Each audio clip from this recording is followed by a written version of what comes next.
Bet you can't guess what this is.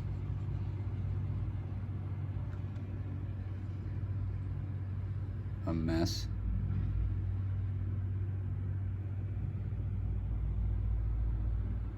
There's that op amp in the other video I did. I had the Muses O2 in there.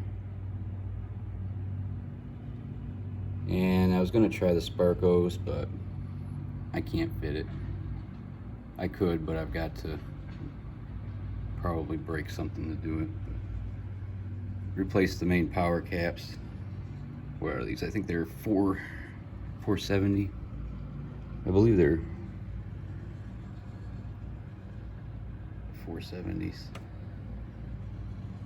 Of course, I always put it where you can't. I think they're 470s. Replace those. I don't like those surface mounts, those aluminum 5-cent jobbers. Those big ones here, these black ones, are polystyrene 0.1 microfarad bypass capacitors. They're hooked to the positive and negative of the power caps. And I put some stabilizer polystyrene on the op amp. This originally had a surface mount. Did it sound good? Yeah. Does it sound better now? Yeah. Yeah. I put the hot glue on there just in case stuff jiggles around, and it fits. That goes back on it.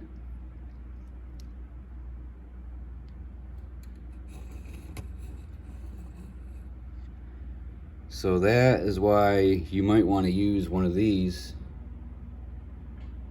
in place of the surface mount, so you can put your regular through hole, because everything's going to that surface mount just for size sake, because that's a surface mount right there.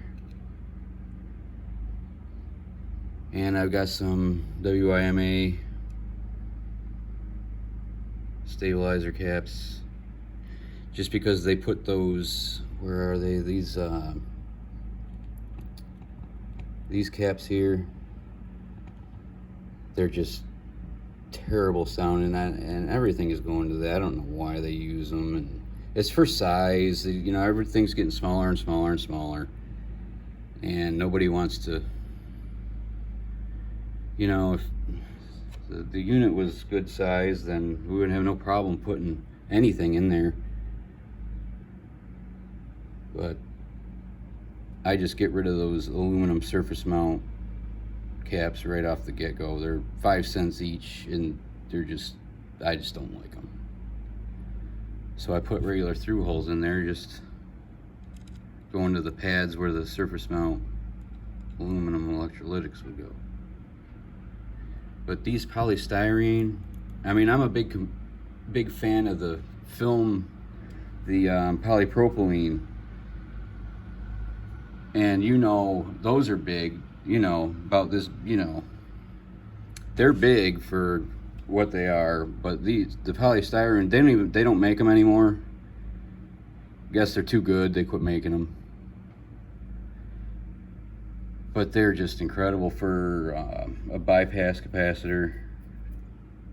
It just directs all the noise and crap to ground, is basically what it does. So that's 0.1 microfarad. Look how big it is for a 0.1.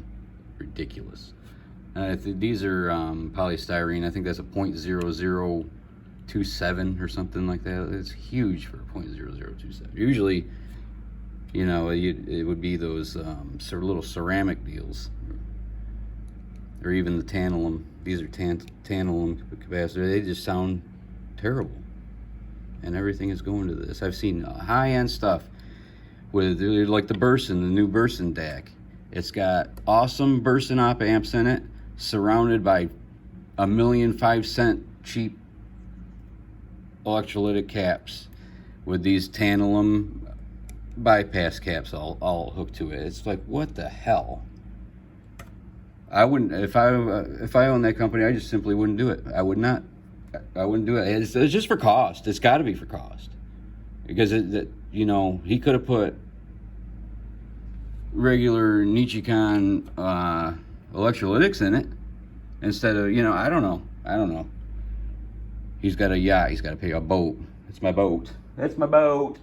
They're out here making racket out here, digging up the road that they just put down new asphalt 3 days ago. Now they're digging it up because there's water coming out of the damn ground all over the fucking place. They probably did. Fucking idiots. All right, so yeah, I just wanted. Yeah, does it sound good? Yep, sure does. Does it sound better than before? Yeah, a little bit. This went without a hitch, actually. If you guys ever try to take off those surface mounts, use this stuff.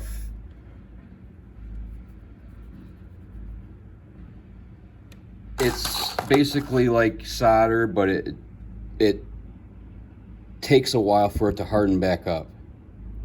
So you would basically put it on your surface mount, nothing else, and it'll give you time so you can pick the chip right off of the board and you won't break anything. I've tried it before and I've broke stuff, and this stuff, it's 15 bucks for, it probably comes with double the amount right there, but it'll last forever. You don't need to use that much of it, and you just got to make sure you clean all that stuff off when you're done, because it won't hold a joint like it would a hippie, like a regular leaded solder would. So you could actually have 2-3 seconds where you can actually pick the chip right off the board with a pair of tweezers, and you don't have to worry about pulling the little tiny pads that are on here off, and then you have to follow the trace. It's fixable, but it's just a lot easier if you have this stuff. Chip quick, they call it sometimes. This is fast chip. You got DigiKey. Works great. Works absolutely fantastic. Works real good. Highly recommend it. Just before you break a $200 DAC or something because you're in a hurry and just want to use regular solder, use this stuff and you won't be sorry you did. All right, I'm gonna go break something else. Yeah.